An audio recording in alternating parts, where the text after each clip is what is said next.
Good morning వెస్టీస్, good morning leaders.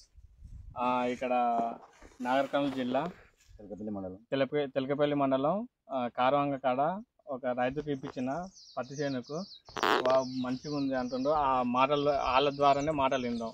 చెప్పండి sir, ఎట్లుంది ఈసారి వేసుకున్నందుకు? ఇంతకుముందు ఏ ఇంతకుముందు లేకుండే సార్, ఇప్పుడు మేము వెస్టేజ్ మందులు వాడినందుకు రిజల్ట్ మంచిగా అనిపిస్తుంది మాకు.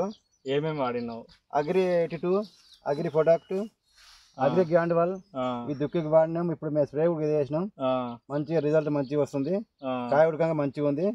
పోయినసారి ఇంత లావు లేకుండా కాయ ఇప్పుడు మంచిగా జామకాయలకు లావు వస్తుంది. చేను కాకపోతే మన వర్షం లేక చేను పెరగలేదు కాబట్టి ఇది చెట్టు తగ్గట్టు కాయ మంచిగా ఉంది. ఇప్పుడు చెట్టు నిండా కాయ ఉంది. ఇప్పుడు అవి వెస్టేజ్ మందులు వాడినందుకు ఈసారి మంచి రిజల్ట్ మంచిగా అనిపిస్తుంది నాకు. మంచిగా వచ్చింది.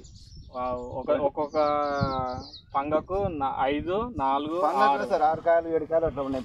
ఎంత స్మెరు ఎంత మండ అంత ఉంటే అంత కాయ చెట్టు పోటీ కాయలు ఉన్నాయి. అప్పుడు ఇట్లా లేకున్నాయి, ఒక 4-5 ఉన్నాయి. ఇంత లావు కాయ లేకుండా ఇప్పుడు మంచిగా అనిపిస్తుంది. పోయినసారి ఇంత కాయ ఇంత లావు లేకుండా ఇట్లా లేకుండే, చెట్టు పెరిగింది కానీ కాయలు లేకున్నాయి. ఈసారి ఇంకా చెట్టు పెరిగి ఉంటే కాయలు ఇంకా మస్తు ఉంటుంది, కానీ చెట్టు పెరగలే, వర్షాలు లేక. ఫస్ట్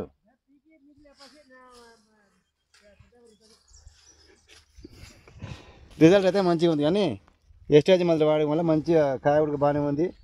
అప్పుడు వర్షాలు లేక చెట్టు పెరగలే. చెట్టు ఇంకా పెరిగి ఉంటే చెట్టు నిండా కాయలు ఉండేది. చూశారు కదా, రైతు ద్వారా మాటలు మనం విన్నాము. చాలా మంచిగా ఉంది అంటున్నారు. అందరూ వాడండి, వాడుకొని ఖర్చు తక్కువ వస్తుంది, ఆదాయం ఎక్కువ. వెస్టేజ్ మందులు వాడడం వల్ల మంచిగా మనకు రిజల్ట్ మంచిగా అనిపిస్తుంది. వర్షాలు లేక చెట్టు పెరగలే. చెట్టు పెరిగినంటే ఇంకా ఇన్ని కాయలు ఉండేది చెట్టు నిండా.